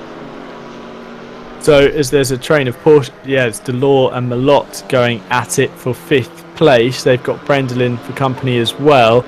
Yannick Valenduk has dropped down to 15th as a result of that drama a lap or two ago. So let's see how the driver of the number 301 BMW can recover. Malott here running in 6th place at the moment after qualifying in 14th. So he's had a fantastic opening 10 minutes to this race, clearly steering clear of any form of drama to get his number 5 Porsche up to the top 6. And at the front, Walters is just running away with it at the moment. A gap of over 4.5 seconds. Saying that though, Steve, Garland going the fastest lap of the race so far on that previous lap. So the Audi's got pace. I wonder if he can chase down Walters before they head to pit lane. It looks like though the track has changed to damp, so keeping my eye on that. Although rain is still forecasted, I wonder if it's going to stay consistent for the remaining 50 minutes as Malott looks to the inside of Delors. And they're side by side through the middle sector as they go into the right-hander at Renault. And Malott on the inside, making Delors go around the outside, which does then become the inside for the left-hander at Vodafone. And Malott goes wide, just braking too late there, off into the grass, manages to recover nicely, but that's the battle loss and hands the position to Brendel, who now jumps up to 6th place and is all over the back of the Cayman. A number of drivers, Steve, just misjudging really their braking points, because the track, at the start, it was definitely wetter than in qualifying, and with the cars around you, maybe you haven't got that visibility as we see again, Brendel running wide. So drivers still maybe coming to terms with other cars on track and the conditions in this opening 10 minutes or so. Yeah, absolutely. It's very difficult, and when you're following so closely as well, it's very easy to get unsighted and really sort of lose your braking point, as I think Brendel did there, and he just ran out wide over the curb, and he did well to not hit the walls. He dives up the inside there. That's a full send hot potato, is that one. He's down the inside, and I think he might just have got that job done. What a move. That was brave. That was bordering on insane. Very brave indeed. They look like there was a little bit of contact side to side with the number 49 Cayman of Delors, but Andre Brendel is through and up to 5th place as we've seen our first pit callers. Arvidsson is in pit lane. He's now dropped down to 16th, the number 39 Ginetta, and Valenduk has decided to make his mandatory stop as well. So a number of drivers heading to pit lane as we see Tractor getting into the back of Denise Pope there through turn 4. And that's caused a bit of a bunching behind with Lermans and Lotterman there getting into each other, the Camaro and BMW. There's an Aston Martin in there now as well. There's all changing in this middle pack. These drivers battling for 17th, 18th and lower than that. So it's all change as they still come to terms with the conditions and with the cars around them. Let's keep an eye on the left-hand side of your screen though. We can see Valenduk emerging from the track, Arvidsson as well. Those are two drivers who were up towards the top 10. Valenduk obviously spun round and dropping to 15th. Crucial to see where they now are on track, because with other drivers making their stops soon, we'll have to see where they rejoin the track surface and whether they're in front or behind of those that have recently pitted. We've seen sorry Tim, we've seen Workman do that before, haven't we? In other rounds he's pitted extremely early when something's maybe not quite gone his way, or he's just decided to roll the dice because he's stuck behind somebody, and it has worked in his favour. So it could be a really good strategy call from him to get that pit stop out of the way. As long as he hasn't come out in too much traffic and he isn't getting held up, very much so it could work. He can put those laps in and not really be pressured from behind by anybody, and just have clear track in front, hopefully, and he's good to go. But interestingly, as you say, Workman now up to 14th place in the 444 Porsche. Our pole position man that didn't start on pole position, started from the pit lane, but he's making good progress, making really good progress at the moment, and his lap times aren't too bad either. They're not too shabby. He's on pace pretty much with the leaders, and a lot faster than the guys around him, so I expect to see him making a lot of overtakes as this race goes on. Going to say he's now a second behind half in the number 97 Porsche, but he was 3 seconds a lap faster on that previous time round as we head to 14 minutes into the race at the moment. Patrick Tractor still looking for a way past Denise Pope. Here is Dennis Workman, should have been pole sitter but started from pit lane. He's 14th, looking for a way past half in the red and white Cayman as they round the middle sector into the double right. Workman quick and visually faster as well, if anything getting caught up and misjudging the pace difference between himself and the rival Cayman through the left-hander. He'll need to set up a move cleanly because he won't want to be offline or causing incident in the wet, because often it bites harder than in the dry. On the run up towards the Audi S though, unable to get a pass done, but visually faster and deeper on the brakes is the number 444 Cayman, and has half run slightly wide through the left-hander. That's really allows Workman to close up. He's looking to the inside into the final 2 corners, but you have to be brave to make a move through there. He needs to prioritise getting a clean run out of the final corner and down the start-finish straight, and he's doing that nicely, tucked into the slipstream. See if we can see him move down at turn 1. Much faster on the exit of the corner as well. He's already moving to the inside. They're side by side across the line on the run down towards the first corner. Workman on the inside, and he brakes later, gets the job done cleanly, and that's P13 for the driver of the number 444 Cayman. The next driver ahead is championship leader Tim Krul. So let's see, 2 drivers keen to make their impression and climb up through the order, Steve, will be together on track shortly. Yeah, that could be an interesting battle to see how Krul defends against Workman. But I'll tell you what, Spenklink's on a charge, fastest lap last lap with a 1:48.693 compared to the other guys. He was pretty much at least a second faster. He was more than a second faster than the leader Walters, and he was just about a second faster than Garland. So that Spenklink now on the move and showing some impressive pace. So the top 3 are separated by 5 seconds, but Walters leads by over 4 seconds from Garland and Spenkelink. Then it's Weaver a further 4 seconds or so back in 4th place. Brendelin 5th in the 69 Camaro at the moment. He's nearly 4 seconds back as well. So gaps opening, but gaps closing crucially at the front. Yeah, I was going to say that gap has come way down for Walters though, hasn't it? Obviously he's had a few issues, he's maybe just run wide, just missed some braking points, whatever, but definitely that lead was impressive a few laps ago, but it's shrunk to visible now, and it's not as impressive as it was, and Spenklink's certainly on the charge, so if he can get past the Audi, we could have that KTM battle at the front. It could 1 minute 52. I was going to say, Steve, definitely a symptom of a mistake potentially from Walters. Definitely so, but I mean Garland's was a 50, Spenklink's last lap was a 49.2, so again 8/10 faster than the Audi. Insane pace. The middle sector, that Spenklink's showing there, he's over half a second faster than Garland just in the middle sector alone. So he's really making that KTM work. He's extracting all the performance out of it, and he's closing the gap. But they are in amongst back markers, so it may well be the back markers that are holding them up and affecting the pace. And let's not forget, Spenklink's got the advantage of those 2 guys in front of him opening the doors for him. That's Patrick Tractor getting out of the way in the number 313 Janetta, but he did go side by side with Manuel Willems in the Cayman. Those 2 drivers are lapped down. You see Garland flashing the lights. Walters had a hard time of clearing the Porsche, but he seems to move aside much more politely for Garland and then for Sem Spenkelink. So again, time lost for our race leader. The gap 7/10 at the previous sector line. Let's see how that has changed with the traffic, and it's gone back up again to nearly 2 seconds. So time lost for Garland and Spenkelink. the chasing duo. Definitely have the pace advantage though.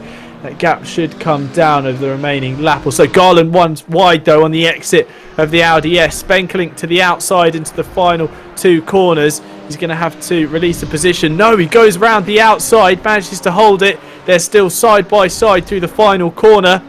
Spenkelink choosing the high line and the wet line to stick it out around the outside of the Audi, and it looks like he's got the job done. No, they're still side by side across the start-finish line, running down in towards turn 1. Spenkelink on the outside, Garland on the inside, and Spenkelink later on the brakes is able to swoop across the front of the Audi and claim second place, and he's going to set about closing the gap to our race leader Walters, which is now 2 seconds.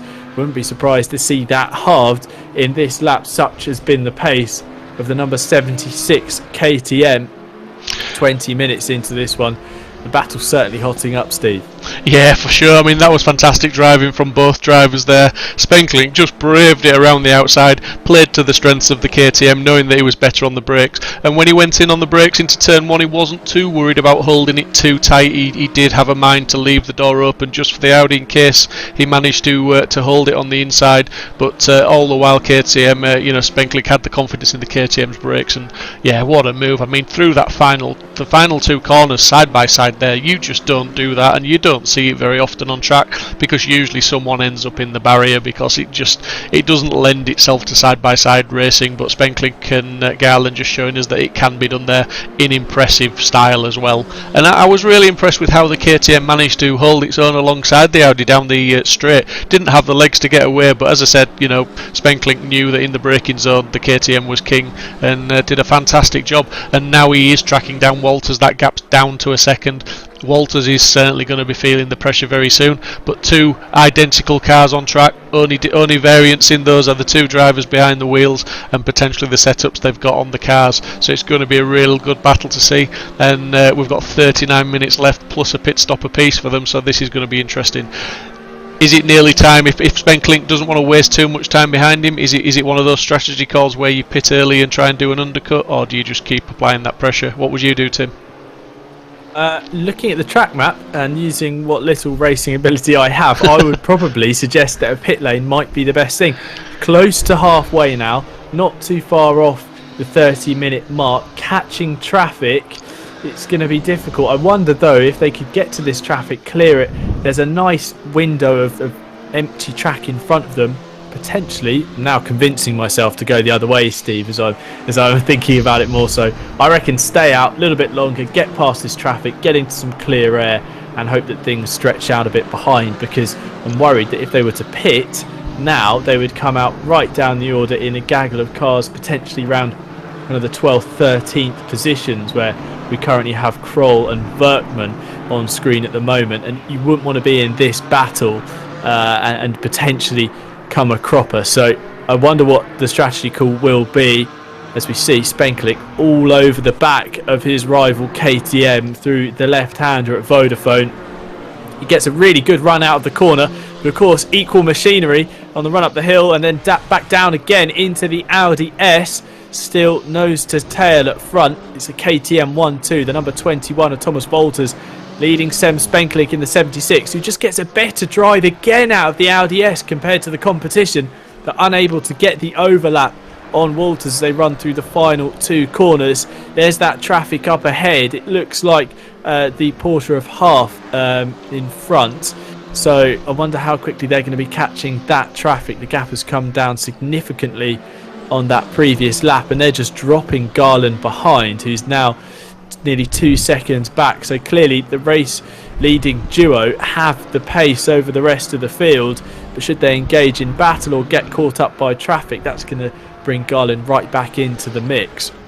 Yeah, for sure, and look in the bottom there in the picture-in-picture, we've got our pole sitter there of Workman really putting Kroll under pressure now. He's got onto the back of him. It has to be said he's been there for a few laps now, and he's not really showing that he's got a lot more pace than Kroll, or the pace he has got isn't enough to get past, although now out of the final exit onto the start-finish, he's side by side looking to make a move into the braking zone for turn 1. He's going to get that job done as long as he doesn't run too deep and leave the door open for Kroll, as Kroll just gets back up the inside, but that's going to be the outside into turn 2 now, then yeah, he falls back in and obliges Workman and lets him take that position. So Workman gaining another place in what he said is a fantastic recovery drive. Now he's up to 12th place after a pit lane start, so that's good driving from him. But more importantly, main picture, Spenkling now is weaving and crawling all over the back of Walters and really letting him know he's there. Trying to put him under, trying to break him, trying to make him make a mistake, leave the door open, let him get in there, down the inside, round the outside, whichever way. Spenkling's not bothered if the door gets left open. He's going to be like a rat up a drain pipe. There's a car off into the gravel there. They'll have to avoid the rejoining Janetta, who stays well clear of the racing surface to allow the leaders through. And actually, that slight tussle through the middle sector has allowed Garlin to close up ever so slightly. But Spenkling looks like he's got the pace and looks like he wants to get the move done on the race leader. As we see Garlin running wide on the exit of the final corner, but manages to gather the Audi up and get back onto the racing surface. And these two drivers are really beginning to exchange. But that was close there. Spenkling nearly running into the back of Walters. Just caught off guard potentially as they run into the first corner. As we see Brent Weaver as well heading to pit lane. And now Steve, I'm not sure if this is a rule being at play at the moment, but I've noticed that Sem's KTM hasn't got the headlights on. I haven't seen a marshal waving the meatball flag. But you can run the risk of getting a penalty in ACC if you don't turn the lights on. So I wonder if Sem's not getting a warning at the moment. He's very close to Walters, who's definitely getting a warning from the driver behind as they run through the dunes and out towards the furthest part of the circuit. Through the right-hander, Spenkling unable to get the move done. And it's only a matter of time, you feel, Steve, before Spenkling makes a move. Oh yeah, for sure. I mean, he's all over the back of Walters, isn't he? Every time he sort of drops a tenth or two within a few corners, he's made it up again, and he's alongside now, and he's looking to put it round the outside. Walters driving defensive, and as you said a few laps ago, this is starting to cost them time, because every time they get this close and start battling, that man in the background, Garland in the Audi, he starts to close down on them. He's not that far away. I know he's losing time, and if these two work together, which it's a big if they work together, they would pull a gap on him. But Sem's not in the work together mood. He wants to play hard, he wants that position, and he wants to get down the road. I think he's hunting for it, 'cause he knows he's got quite a bit of a pace advantage at this stage of the race. That can all change as Walters runs a little bit wide there. That will cost him exit speed now through this final turn, and Spenkling will be looking to get a good run, as indeed it's looking like Walters has gone defensive already before he's got onto the straight, which is pretty decisive. But Spenkling going to the outside, can't get alongside. Like you say, well matched machinery. There was no slipstream because Sem didn't really tuck in there as they go into turn 1. Still nose to tail, but that Audi of Garland, they're not dropping him anymore. He's right there, and if anything, he's closing that gap up on them. Costing themselves time then as they engage in battle. Spenkling's going to need to make the moves. He runs slightly wide through turn 4, potentially just trying to use a different line, but that has cost him time mid-corner on Walters. Trying to use a bit of the wet line, I wonder, Steve, there. Use a bit of the karting line, get out in amongst the marble and rubber and get the car turned on the dirtiest part of the track. But Spenkling now through the dunes and closing up again in this middle sector where we've seen him attempt to make the move on a couple of times to get the lead from Walters. Let's see again, he's so much quicker through the right hander. Does he look to the inside? No, he elects to remain on the racing line. Walters, who dived to the inside, is going to have a slower exit. Can Spenkling get the overlap? No. Again, has to go to the outside into Vodafone, and the rear of the car sticks out, in fact leading a trail behind it was he so sideways. So Spenkling losing time by trying to adjust his line and change his line to get past Walters for the race lead. You see Workman there in that picture-in-picture making a move. He's now up to 9th place, so that was a move on traffic, but up inside the top 10 with now Daniel Herkstra. No, that was Daniel Herkstra. He was making the pass on the number 66 Aston Martin. So his race seems to be coming together up into the top 10. A number of other drivers making their pit stops. I'm seeing as well, Steve, on the timing screen that Valenduk is in front of Weaver. So Weaver, who was up towards the top 5, pitted and is now behind Valenduk. So that early stop playing out for the number 301 BMW. As we see, the race is going side by side, and there's traffic involved as well. The 97 Porsche of Half. We saw that Spenkelink maybe used that as an opportunity to make the pass on the race leader, but still he has to fall in behind. Can he get the run through turn 3 down the short chute into turn 4? No, can't get the move done. So again, he's going to get sick of the back. Walters runs wide. Spenklink's going to get the overlap. Are they side by side? Yes, as they go through the left, right, left, up over the hill. Walters turns in slightly, nearly contact again through the left-hander, up over the hill at 7 and down into 8.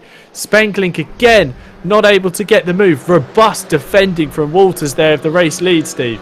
Yeah, very much robust but fair defending, and I think Spenklink obviously thinking, just what, maybe this isn't the place to overtake, and probably just lifted out of the throttle ever so slightly there just to fall back in, because I don't dread to think what would have happened there if they'd have gone 2 by 2, but Walters just running very, very deep into that corner. Spenklink trying to go again round the outside now. He's going to maybe get the cut back onto the inside, but not looking like it on this lap. He's just so close, and the pressure they're putting them under now is so intense, as we see Garland's, I think he's come back out in roundabout, is it 11th or 12th place at the moment? So he's ahead of Valenduk anyway, with Valenduk down in 16th place. But yeah, Spenklink really applying the pressure now to Walters. But it has to be said, Walters is doing a sterling job of soaking up the Spenklink pressure. And, if Sem wants to get past, I think he's going to have to wind it up a notch or two. The number of drivers heading to pit lane. Garland emerges in 11th. As we see Walters and Spenklink, they follow each other in. Is that a brave decision? I thought Spenklink might have wanted to just go a lap longer, maybe do the opposite to this competition. But let's see, it's going to be a race on pit lane as they trundle down on the speed limiter in towards their pit boxes. Just going to hand the race lead to Andre Brendel as they pull into the box cleanly. Spenkelink having to go past the 2 cars there. He's the pit box in front, or 2 or 3 boxes in front. So I wonder if that might play into this battle, as we see the number 4 of Malott coming in behind as well. So this is going to give the race lead to Brendel. Both cars still stationary, neither of them going up on the jack. So it could be that they're not taking tyres. Let's wait and see. Brendel now leading as we head into the second half, but the pit stop window is well and truly open with our 2 race leaders currently sat on pit lane, and Walters is going Spenkelink just about, but if anything it looks like Walters made the better stop and has extended that gap to Spenkelink. So there's a little bit of change at the front. The gap has definitely gone out, and it's definitely gone out because Spenkelink isn't right up under the rear wing. And crucially, they've come out in front of Andreas Garland there in the number 188 Audi. So they're down just outside the top 10. Crucial then, Garland didn't gain any positions by pitting sooner. He'll be gutted to see those KTMs come out on track in front of him. But pit stop window playing out.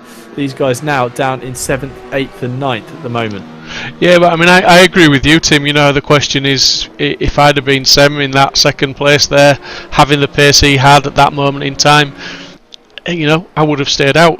Maybe he didn't have the fuel to stay out. Maybe he'd only fueled for half the race and he had to go in. Maybe they were just both on that same strategy, and he had no choice at that point but to pit. But yeah, you would like to say if he had the fuel to do it, you'd question why he didn't do it, because he was visually faster. The timing towers was telling he was faster in the sections. So yeah, a bit of a surprise there. But like I say, it may be that he didn't have the fuel to go any further. But I definitely think if he had have done and he just stayed out, he would have jumped Walters, I think. Would have been very close indeed on the exit of pit lane, and yeah, I just feel like he had the pace, to go around that lap. As we see, Walters very wide on the exit. In fact, he spun off to the inside. He's in the barrier. Race lead gone there. So Spenkelink inherits the lead. Walters made a mistake on the exit of the Audi S, got up over the curb, lost traction and spun across the entire track and off to the left-hand side, making significant contact with the barrier on his outlap. I wonder if cold tyres or car not quite up to pressure is going to be the symptom there. As now Spenkelink challenged by Garland. They're now the leading duo, but fortunate for Walters, he's still behind this too. So he didn't lose too much time, Steve, but crucially, he's lost the net race lead. He has, and has he picked up some damage? That'll be interesting to see, because if he's picked up some damage, it could make it difficult there as Garland runs really deep and wide into the hairpin there. Walters is closing up on Garland now, so he's still got the pace on the Audi. Spenklink, I think, will start to stretch away. He just needs to get those tyres up to the optimum temperature. Garland's had a couple of laps to do that, as we see Delors dropping down the order now for speeding in the pit lane with a stop-go 30 by the looks of that. But yeah, I think by the time Spenklink gets a couple of laps in, gets some heat into the tyres, he may well pull away from the Audi of Garlin. But Walters is just hanging on in there at the back. He'll be the same as Spenklink. He'll have to get some heat into the tyres, and the lap times will start to come back to him, and he will start applying the pressure potentially to Garlin in the Audi. So we're now into the second half of the race. It's Andre Brendel who leads the way, but is actually now making his mandatory pit stop, followed by Dimitri Schenk and Dennis Werkman from the pit lane up to third on the road. But again, still to make a pit stop, Arjen Lermans in fourth, much in the same camp, still to make his mandatory visit to pit lane. Then it's Sem Spenkelink now up to fifth, with Andreas Garland, Thomas Walters and Lotterman in eighth. Lotterman now dropping down the order. He also needs to make his pit stop. Malott and Valenduk round out the top 10. So Valenduk recovering to inside the top 10 after being spun early on. Here is Dimitri Schenk on screen at the moment for Stubborn Owl Racing, number 8 Ginetta. He inherits the race lead, obviously, still needs to make his pit stop. So this isn't a lead of the race fair and square, all things considered, but still feels nice to be out there on track and see P1 next to your name. Spenkelink still being challenged though by Garlin, unable to drop them, and Walters clearly not too affected by that contact with the barrier, Steve. He's holding on to the back of the Audi, and that could prove crucial. No significant drop off in his pace. Yeah, definitely. He's now really putting the Audi of Garlin under pressure, and he's right on the back of him, which is going to give Spenkelink a little bit of breathing room if he needs it, because I think his tyres now coming into him. He's getting up to pace, and he's starting to pull that bit of a gap. What Walters won't want to happen is that Sem gets too far up the road, because in the latter half of that first section of the race, Spenkelink definitely had the pace on Walters. Has to be said, in the early part of the race, Walters definitely had the pace on everybody, didn't he? Until they came up against back markers, then he seemed to, once they'd caught him back up, that's when Walters really came under pressure. It was almost like Spenkelink and Garland just seemed to get second wind in the latter half of the first section of the race. Walters actually running wide in the background there on the exit of Vodafone, so he's off into the grass again, clearly not happy with the car in this second stint. He hasn't lost too much time though to Garlin, but it's still enough just to drop him 2 or 3 car lengths further back from the number 188 Audi.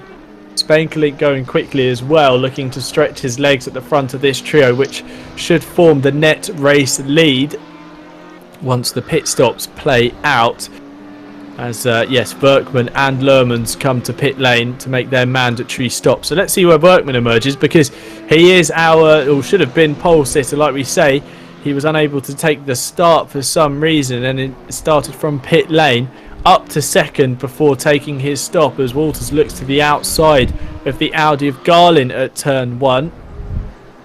Unable to get the job done there. There's a corner where you can sometimes make the outside work.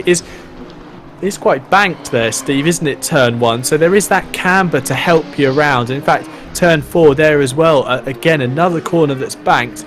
If you can find yourself on the outside of a car, it's not the end of the world. You can make the move happen.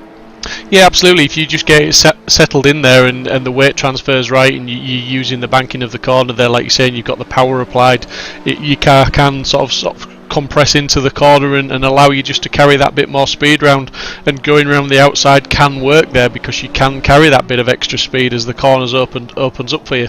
But it's all interesting stuff. Garland, to be fair, is doing a good job of keeping Walters back. Walters is doing a good job of putting Garland under pressure. Spenkelink it's not doing the best job I thought he would do of making a gap for himself. He's putting the laps in, don't get me wrong, he's doing the times, but he's not doing the quickest times at the moment. He's trying hard, he's in the 49s, it has to be said. Everybody else is pretty much in the 50s and above, so he's probably the quickest man on track, but he's not showing us that same pace that he had in the first part of the race where he did a 48. You know, he really was hammering some of the time zone in the first part of the race. Interestingly, Workman's now completed his pit stop, and he's in what is a true 10th at the moment, although there's 2 more cars in front to make pit stops, so he could be actually up to around about 8th place, which, to say he started from the pit lane pretty much dead last, that's a fantastic recovery drive from Workman this evening. It looks like he could gain a couple more positions, because with Lotterman and Dimitri Schenk currently running 7th and 1st respectively still to make their pit stops, there could be another couple of positions to be had for the number 444 Cayman, who's in 10th place at the moment. He's got a gap of 6.6 seconds to chisel away at if he wants to close up to Brent Weaver in the number 737 Cayman. And here on screen at the moment, Charlotte Robertson, who we saw made a couple of mistakes in qualifying, so clearly isn't too happy with the wet, currently lapping in 27th place, battling away with Arvidsson in the number 39 Ginetta for what is 27th place. 2 Ginettas going at it. This car is certainly a lot of fun to drive, and in the wet as well, it's certainly happy to skip around. Sometimes though it can be quite unstable, as we see Arvidsson running wide and close up to the wall, almost NASCAR style through turn 4 there. Let's see if he can close up onto the back of the bright yellow number 87. Now I've got traffic behind though. I wonder if that is actually Workman. Yeah, it looks like it is. So Workman, who's doing his best to recover, is now finding himself with lap traffic in the way, and actually dispatches of Arvidsson through turn 8 and through the middle sector. He's going to be looking to get past Robertson soon enough. You can just see the pace difference between the driver in 27th and the driver fighting for a spot in the top 10. Charlotte moves aside very politely and cleanly as well, making a clear indication of where she's going and allowing the number 444 Cayman through into turn 11. Great heads up driving as well, and hasn't lost too much time to Arvidsson, or indeed lost the position to her rival. So very heads up driving from the number 87 Ginetta. It's good to see this battle further down the order. These drivers in the AM category as well. They've got a gap of 4 seconds to Evan Tafas in front in the number 74 Aston Martin. So if they could work together, their lap times look okay. Looks like actually that Robertson's just made her pit stop as well. Arvidsson getting all kinds of squirrely on the exit of the final corner there. That's going to cost him some time. Yeah, he did really well to hold that, to be honest, because the back end went, then you saw the front end slide when he was on the straight. Now that's a commonly known as a 4-wheel drift on the straight, and he was snatching left to right, as we see Robertson just running a little bit wider than she might like to there, and that's given Arvidsson a chance to close right back up again as they come up on the back of another Ginetta in front, which is going to be lap traffic, I'm guessing. Yeah, I think it's Dimitri Schenk actually, Steve, who's made his pit from the lead, so he's a lap ahead of these drivers, but has dropped down the order, making a stop. Yeah, fantastic. Well, he's going to hopefully pull away. I mean, Charlotte might do well to try and latch onto the back of him and follow him and maybe take some of his lines, but just running a little bit wide there through that corner. And Arvidsson really hanging onto the back now, as you can see. He's showing his nose, but his nose will get cut off if he sticks it in there, as Robertson just really sticking to her lines and really sort of driving defensively, but not costing herself too much time. She's putting the car where she needs it. She's holding Arvidsson back, and he's got no way around. He's potentially got the pace, but he just can't find a way past her. Meanwhile, up at the front, we've got Walters catching Garland now, and a car facing the wrong way on the start-finish straight. That's an interesting parking position. And that looked close actually, Steve. I wonder how close Spenkelink was to that spinning Aston Martin. It looked like the race leader was offline in an attempt to avoid him, so that could have been a close call for the number 76. And yeah, he's definitely lost time. He was 3 seconds up the road. That gap now a matter of 10. So I wonder if there has been a collision. The front end of that KTM not looking the healthiest it's been.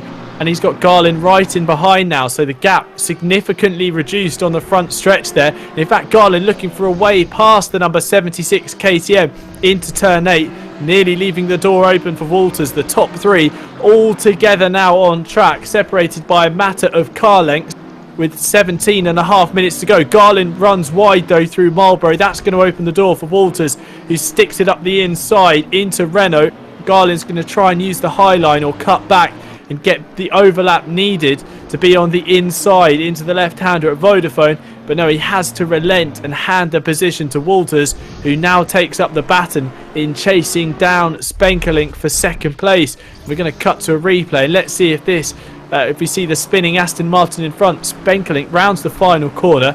He's on the start-finish straight, coming down at quite some pace. He's going to be unsighted. There's a spinning Aston Martin in front, and Spenkelink goes to the inside, and the pit wall makes contact with the spun Vantage. He's going to have significant front end. Steve, that could have been a lot worse. It looks like Spenkelink has managed to continue fairly cleanly there. Yeah, absolutely. I think at that sort of rate of knots, the contact there will have given Spenkelink something to think about damage-wise. It'll be interesting to see what the closing speed is of Walters and Garlin on the straights, because normally that's where it'll affect him first. We'll see that he's not maybe got the top end that those guys have. Through the twisty stuff we may not notice it quite so much, but yeah, he just took the wrong decision there. 50-50, do I go left, do I go right? He was already going towards the pit wall given where the car was parked, but the driver of the Aston Martin probably did the right thing, thinking he was getting out of the way. Some would argue he should have just held the brakes and let Spenkelink drive around him. That's probably what I would have done, but unfortunately he didn't, and he closed that gap between the wall and his car, and Spenkelink had no option and nowhere to go, and just collision. Spenkelink was very, very lucky really that he managed to keep going in the right direction, but now this is a three-way battle within a second for first place, and Spenkelink now is the man that's on the back foot after looking pretty dominant, it has to be said. Walters looking for a way past Spenkelink as they head through the dune section of the circuit through turn 9. Walters again looking to the inside into Renault.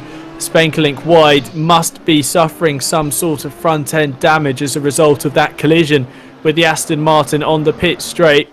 Through the left-hander at Vodafone though, Spenkelink able to hold on to the position for now. Walters tucks in behind. They've gapped Garlin slightly, 7/10 back to the number 188 Audi. Walters looks to the outside into the Audi S. Spenkelink running slightly deep, suffering with some sort of understeer, and that's all allowed Garlin to close right back up. The top three are nose to tail as we head into the final quarter of this race. 15 minutes to go. This is the battle for the race victory. 1, 2, 3 on track. They've all made their pit stops. It's a straight fight to the checkered flag. Rounding the final corner to start lap 24. Spenkelink leading Walters. Spenkelink moves over to the right hand side to defend as Walters with the slipstream then cuts out to the outside and the run down towards turn 1. Spenkelink late on the brakes to defend. He's going to open the door on the inside, and with the cut back around turn 1, Walters ducks to the inside, gets the move done. Spenkelink in a clearly hampered KTM in a straight line, carrying damage, is forced to relent the race lead, and P1 now it goes the way of Thomas Walters in the number 21 KTM. But in behind, Spenkelink able to cut back in front of the Audi of Andreas Garlin and hold on to second place for now, because the Audi looks very fast. Goes to the outside, 2 wheels on the grass, 4 wheels off the track, able to gather it up. Steve, that looked like a one-way ticket to the barrier. Great driving, but it looks like Garlin's definitely going to be trying to find a way past Spenkelink soon. Well, I closed my eyes. that was close, mate. That was close. I mean, the camera was in the perfect position there. We got the full camera shot there, and I think it's unsettled Garlin a little bit there as we see an interesting line, and that's just given Spenkelink a little breathing space. What I was going to say before Walters actually looked so convincing on that overtake is sometimes what can happen when you pick up the bit of damage, depending how bad it is, within a few laps you can adapt your driving to that damage and not lose too much time. And I was wondering if Spenkelink was going to be able to do that. that. And although he's not losing massive amounts of time to these guys, he's certainly under pressure. So I'm wondering if the damage is too severe that he can't really drive around the problem. Although Walters isn't getting away from him up the road, Spenklink, it has to be said, now he's not defending from Garlin, he's there or thereabouts. I think where it's going to really show now is down this straight here, and he's probably going to even struggle to hang on to the back of Walters even in the slipstream. Easy for you to say, put your teeth back in. Well, indeed, it looks like Spenklink has been dropped slightly, half a second now. The gap between Walters and the erstwhile race leader, the number 76 KTM. I was just looking at the timing screens. They've got to keep it clean now because Andre Brendel isn't too far back in the number 69 Camaro. He's 6 seconds off the race lead, 4 seconds off the back of Garlin in P4. So any drama that befalls the front three, Brendel's going to be there to pick up the pieces and potentially snatch a surprise podium should there be drama at the sharp end. Malott then in 5th, Yannick Vanenduk in 6th, recovering from that early spin. He's got Dennis Berkman in the number 444 Cayman for company, who obviously started from pit lane, as we've mentioned, and should have started on pole position, clearly displaying the pace he would have had to battle at the front of the race. Dimitri Schenk, who pitted very late, has emerged onto the track in 9th place ahead of Frank Hopp in the number 4 Cayman. And Rick Lotterman's in 11th at the moment, but he's making his mandatory pit stop. Daniel Herkstra 12th ahead of Tim Krul, who really hasn't made an impact this evening. He started on the outskirts of the top 20, now battled up to 13th place, but our championship leader well and truly down the order in comparison to his competition. So let's see how the final 11 minutes plays out for the number 933 Cayman. Then Jan Paul Eikelenboom is in 13th, just changing as Lotterman drops down the order. Arjen Lohmans 15th with Half in 16th. Then Van der Linden 17th ahead of Patrick Tractor, who has a 10-second lead on Zander Vale in 19th. And Alexander Delors rounds out your top 20 with a 15-second lead over Denise Pope. But in the battle for second place, Spenklink clearly hampered in a straight line. Garlin looks to the outside on the run into turn 1. Can't get the job done there, and with 10 minutes to go, he's got a number more laps and a number more opportunities to get the pass done for P2. This is just allowing Walters that breathing space at the front of the race. And it looks like, Steve, that yes, that damage as well. Seb Spenklink getting all kinds of crossed up on the exit of turn 4. That's going to allow Garlin side by side do the left-hander at turn 6. And as they go up over the crest where Garlin went wide, a little bit of side-to-side contact there through turn 7 down the hill. Dushi Black, Spenklink able to hold on, but it looks like in the straight line, Steve, he's really losing out to the Audi behind. Yeah, absolutely. As I said, when I saw him pick up that damage, that's the first place you will see the performance differential. Is if he's got the lot of damage, it's in that straight line speed, and it is showing the Audis all over the back of him. Through the twisty stuff, there's not a lot the Audi can really do. He does seem to be controlling the car fairly well, does Sem. He's not getting away from him. It's not hampering him too much, as we've seen him running a little bit wide there. But yeah, definitely in the straight line, the Audi, there's a couple of parts on this track now where he has absolutely got the advantage, and it's just down to the fantastic defence of Spenklink that Audi is still behind him. Meanwhile, Walters is now 2.5 seconds up the road and extending that lead, and it has to be said with 9.5 minutes left to go of this race, Walters just needs to keep his head down, not do anything too stupid, too brave, just drive the race and just keep what he's doing. But what's more important for Spenklink and Garlin is they don't get too tangled up in each other and don't cause any mistakes, because Brendel in 4th place isn't that far behind. On the long straight down here, there he is. He's in shot at the back of the camera shot there, so he's not really far away. Look at that contact. As I said, just why boys, why? No need for that. Spenklink now off. He's off in the gravel, so he's going to lose the position, and I'm sure that is going to allow Brendel to close up significantly. Garlin moves aside to wait. Good sportsmanship there to let the KTM back through, but that's the drama you said, Steve, they need to avoid, because the Camaro has closed up significantly in the opening 2 corners. In fact, it's going to be a 3-way fight for second place. Absolutely, yeah. You know, it's all so easy to get wrapped up in your own little battle, but you've got to be aware of that car behind. How far away is he? And you might say, oh yeah, he's 3-4 seconds. That's not a lot of time. You count the seconds it takes to recover from a spin, and you can lose 1 or 2 positions. But as it happens, they didn't lose any positions, but Brendel is now very much in the fight, not for 3rd place, but for 2nd place. That's it. It's a 3-way battle now for the 2nd step, and none of these guys now are going to get past each other and be able to chase down Walters in the last 8 minutes of this race, because they're going to be too intense at battling together. They're not going to get this job done quickly, as we see Garland there just running a little bit deep, Spenkling getting the line just right and just edging away by another couple of tenths, but we know that the Audi's going to claw him back in as soon as they get on the power. But Brendel in the background there, he's just playing a watching brief now, and he's going to be very, very much in the slipstream for the first time in many, many laps as they come back round to complete this one, and it could be a 3-way battle into turn 1. This is a call for Nicholas Malott as well in P5 if he fancies just closing that 10-second gap and adding another car into the battle. There he is in the background again. You know, they're not far away. When you know, it sounds a long time, but when you actually put those seconds into distance on track and you see them in the same camera shot, you realise they're not that far away. But here we go. This is it, Slipstream Fest number 1, as these guys now really start to tuck in behind each other. I just think Brendel's maybe just a bit too far back, but if these two make contact again, then that could be door open. Lightning's not going to strike twice. Garland and Spenkling don't come together, and in fact Brendel just runs a little bit deep in there, but he's not too worried. He's just playing a watching brief at the moment. He's very much he's letting those two fight it out in front of him, and he's waiting for that mistake at the moment. He's got 6.5 minutes left. He's thinking, yeah, we've got a few laps left here, I can just keep sitting back here, just keep watching. These two are battling really hard. There's a chance that basically they're going to make a mistake. They're going to open the door, they're going to put one of them sideways or both of them sideways, and he could gain 2 positions very easily. Factor into the mix now. Traffic, they're catching up to a back marker which race leader Walters has dispatched with relative ease. The gap now for the race leader 6 seconds over this battle for 2nd, 3rd and 4th position. So really it's the driver of the number 21 KTM's race to lose into the final 6 minutes. That's the Janetta in front, I believe, of Denise Pope. She'll be aware that she's getting the blue flags. You can see the marshal's trackside as well as the blue flags on the heads-up display, and indeed in the cockpit. She stays right. Does she lift off to let the cars go through? Not yet.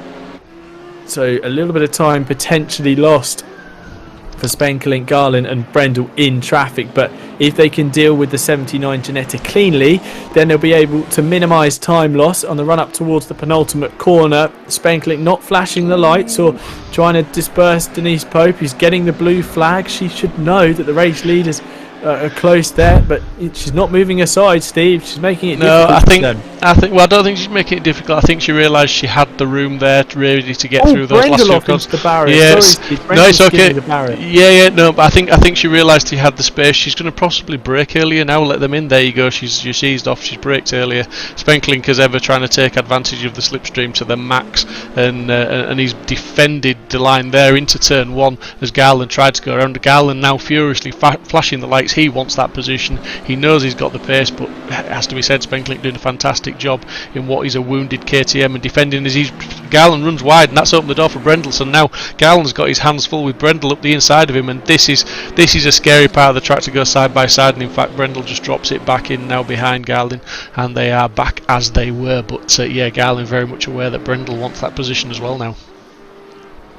So Garland again looking to the outside through Shevlak. Can't get it done through there. Very brave to get the move done. That's actually going to allow Brendel again to close up as they go into the right hand of Brendel up the inside. They're side by side there, but no, once again the Camaro has to fall back in line. Contact again. Look, contact into the right hander. That's allowed Garland. Where's Malott? Yeah, but is Malott close enough? He's in the back of shot. He's definitely closed up as they went into the Renault curve there. Just contact. Brendel trying to make the move. Garland closing the door. 2 into 1 isn't going to go, and that's just going to give Spenkling that breathing space he needed. You know, he's been hustled with that damage, and now the 2 drivers that were going to try and pass him have come to blows. It's going to give him plenty of space. 3.1 seconds now is the gap. It's all heating up here in the final 5 minutes. Behind Malott's getting caught up in traffic as well. The gap has come down 5.6 seconds. So it has pretty much halved in the last 2 or 3 laps, Steve. So it's not all over yet, but it looks like Walters is going to have an easy run with 2 or 3 laps to go. Gap now 8.5 seconds at the top of the standings. Yeah, I mean 3 minutes to go. Walters he's got this one in the bag, providing nothing awry happens. Spenklink's got that bit of breathing space of 2.5 seconds, but will that be enough? I think at the moment Brendel's not really putting too much pressure on Garlin. There's a bit of a gap between them. Garlin can get his head down and very much concentrate on trying to close the gap to Spenklink, because he'll have it in his mind that he's faster, that Spenklink's got damage on that KTM, so he's going to push, even though there's only 2 minutes 40 seconds on the clock. He's going to push right until the checkered flag, because he's going to live in hope now that he can get that second place away from Spenklink and keep Brendel back in 4th at the moment. But Brendel's going to be pushing just as hard, and these guys, they're not closing up on each other. They're driving the quickest lines at the moment, so they are going to be closing that gap on Spenklink, and it has come down a couple of tenths or so in the last this last lap Garlin alone. wide. Sorry, Steve. Looked like Garlin went wide there. Yes, that has allowed Brendel through. So Garlin wide through the right-hander at Renault, and that's allowed the Camaro through. So from challenging for second to now back down to 4th, Garlin's race unravelling in the final 2 minutes. Yeah, absolutely, and again that's given Spenklink a couple of tenths reprieve, because the gap was down to 2.3, now it's back up to 2.5, and literally we're going to have a couple more laps to go.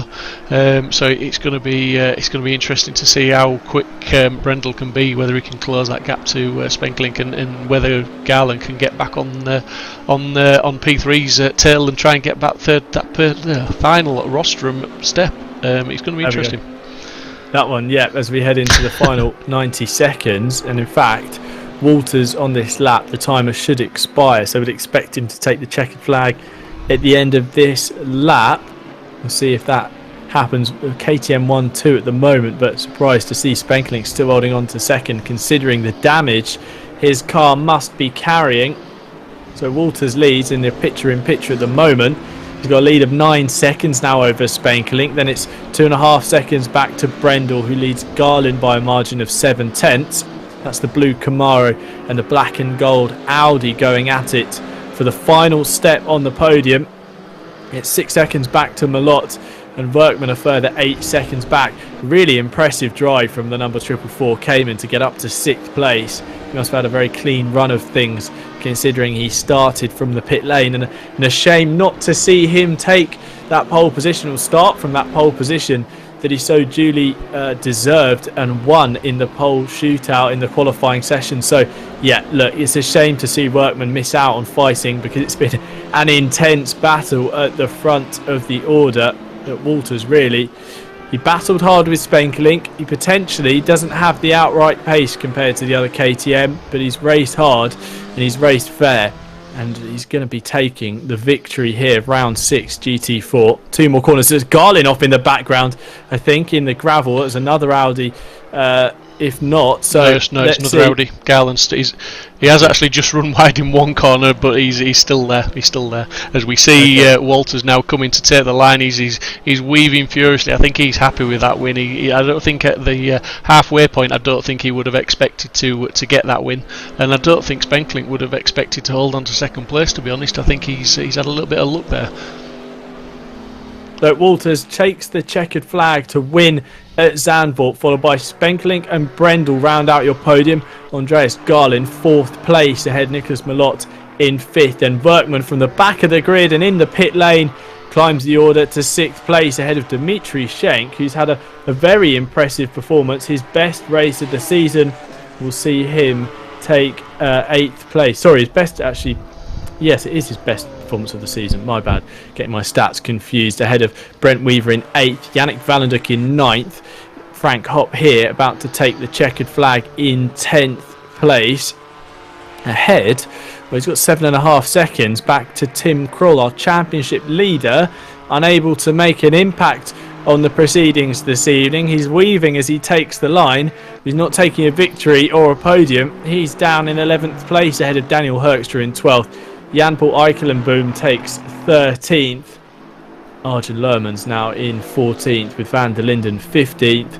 hurried home by Patrick Tractor in the number 313 Ginetto, who would have hoped for more, and after a strong opening lap was further up the order. Then drama befell him and slipped down before he was able to complete that opening tour of the Zandvoort circuit. Then it's Half and Vale in 17th and 18th. But Steve, once again, we saw that how quick these KTMs can be, but Walters, I'm impressed by his driving, really emerging as a contender for race wins and for the podium. We saw him at Zolder, he was quick but messy. Today, it looked like he was much more in control of the KTM and had a better measure of his opponents. Be impressed to see how he factors into proceedings in the remaining half of this season. Yeah, for sure. I mean, obviously, when new people come into the championship, it's always interesting to see how they slot into place, as it were, and find their feet or find their rhythm within the grid. And very much the case that he's sort of fitting in very well and bringing something to the party, so to speak. Looking really, really good at the moment, and it's one hell of a championship. It has to be said at this moment in time. We see shots of the race start getting through cleanly, but there was that drama further back. We're just waiting to see some of the drivers drop in to We've our got green. Thomas Walters. Thomas Walters is in for an interview, Tim, so if you wanted to run down the stairs and into the interview room and have a chat with Thomas. I'm down here then with our race victor, Thomas Walters, in the number 21 KTM. Thomas, the rain came down, you rose to the top. How was your event this evening? You were locked in battle with Sem Spenkelink and Andreas Garlin for seemingly the entirety of those 60 minutes. How was your race? It was absolutely mental. I don't know what happened for formation lap with, I believe it was Workman and Waver. I don't know, but they were gone. I started in 4th. I got a good start. But yeah, I don't know what happened. I don't know how I managed it. I'm so sorry for Spanklink that he had that crash. It looked like contact on the start-finish straight, but how was the track conditions? Obviously, it was wet in qualifying, wet in the race. Did you feel like you were able to keep good pace with your competition? No, I actually didn't. I was really unsure of my pace. I felt I didn't have the pace for it, and in the end I did, which came out of nowhere for me, so I'm really stoked I did it. And we've seen as well at different tracks, obviously these cars have unique characteristics. Some cars develop their performance in a straight line, others through the corners. How did you find battling against Garlin in the Audi? It looked like on the straights particularly, the Audi was pretty strong, but you were rapid through the middle part of the lap. Yeah, the Audi was indeed really good in the straights and on the exits of corners, but yeah, I don't know, I could just brake a lot later and harder. So I could brake towards him and then get close to him mid-corner. And your previous race, the first race in this championship for you this season at Zolder, wasn't the cleanest of things. So it must feel good to be able to display your pace and get a victory here at Zandvoort. Obviously, you're starting with a bit of a deficit to the championship leaders, but what is your goal for this second half of the season? Is it to be out there winning races, or do you want to be scoring consistently and trying to claw back some of that point gap? Yeah, I have a massive point gap to the front leaders, but no, just trying to finish top 5 every race and then see where it takes me. Brilliant. Well, thank you very much, Thomas, for joining us in the commentary booth, and congratulations on your result this evening. Thank you. Have a good night. Thank you. And we'll go over to the driver who finished in second place. Probably thought he had the race victory wrapped up before contact on the front straight with an Aston Martin. Sem, that must feel like a victory taken from your grasp, really, in that closing half an hour. Yeah, definitely. I mean, I had it in the bag, but of course there was an Aston Martin or a Chevy. I wasn't sure. He was backing off away from the wall, so I was thinking he was going to go all the way back. So I took the inside, and then he started driving again. And then, yeah, a crash was inevitable. I still don't know how I actually finished that race because it was a full-on collision at top speed. I had 48 seconds damage. My steering wheel was going to the left by 30-40 degrees. And I still had to do like 19 minutes, so no idea how I finished in second. So victory stolen, but also definitely second place gained. It looked like you had the pace compared to your competition during the race, but in qualifying, you were knocked from top spot by Dennis Berkman, who was unable to take the start. Was that a surprise for you? Did you feel that you had the pace for P1 and couldn't get a lap together in qualifying? Yeah, there was a little bit more pace in the car, but I decided to just try a little bit between the different tires, the dries and the wets, to know what kind of behavior I could expect during the race. Of course, it was on the verge of either dry tires or wet tires. Decided to go with the wet tires, but I wanted to know what the dries were like if I had to switch and what the correct PSIs would be. So I did half my quali on dries and the other half on wets. I think P2 was a nice place for me to start, and then just devastated about Workman. He got teleported, and I also almost got teleported. I think I made the green bar in like the last second. So it was kind of a weird start for us. I think he just didn't get the drive away, and I was just looking at his car. So I didn't look at my bar, and suddenly I was like, oh god, we're gonna get teleported. So we went full throttle, but he was just too late, and I was just in time. But yeah, really, really bad luck for him. Really shame, because his quality was indeed really great lap. Well, we go from Zandvoort to Silverstone, a very different circuit. How do you think the KTM will fare at the home of the British Grand Prix? Obviously, we go from the tight, twisty tracks. You know, we've had Zolder and Zandvoort now, but we go back to a Grand Prix circuit. Should the KTM be fighting at the sharp end of things, or will it be struggling in the straight lines, etc.?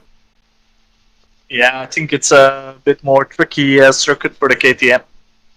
Of course, the weather conditions matter a lot. We had rain here at Zandvoort, which of course helped me. I quite like the rain. But I think that the car would have been good at Zandvoort.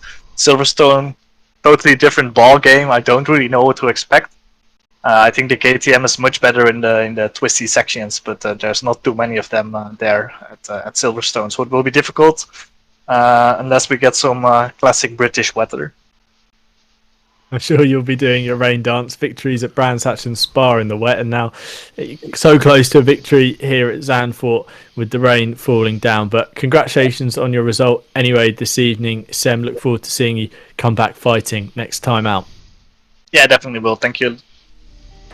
But Steve, interesting to hear from the drivers and obviously how their races panned out, struggling with the conditions in some parts. Thomas being very open in saying he didn't think he had the pace for the victory and was sorry to see Sem having that incident, but nonetheless an incredible fight for the podium positions. Yeah, absolutely. As ever with these GT4 races in particular, very, very intense, very close battling. A little bit too close sometimes, a little bit of contact here and there, but tonight it was all pretty fair. A little bit of rubbing here and there, but yeah, some really close racing, good battling. Sem very, very unlucky there, as he said, with the car that had spun on or had an incident on the straight that put him at 90 degrees to the driving line, as it were. And yeah, just Sem made a choice to go down the inside, thinking that was the right one, but the car lurched forward as he went for the gap. And Walters was there to pick up the first place.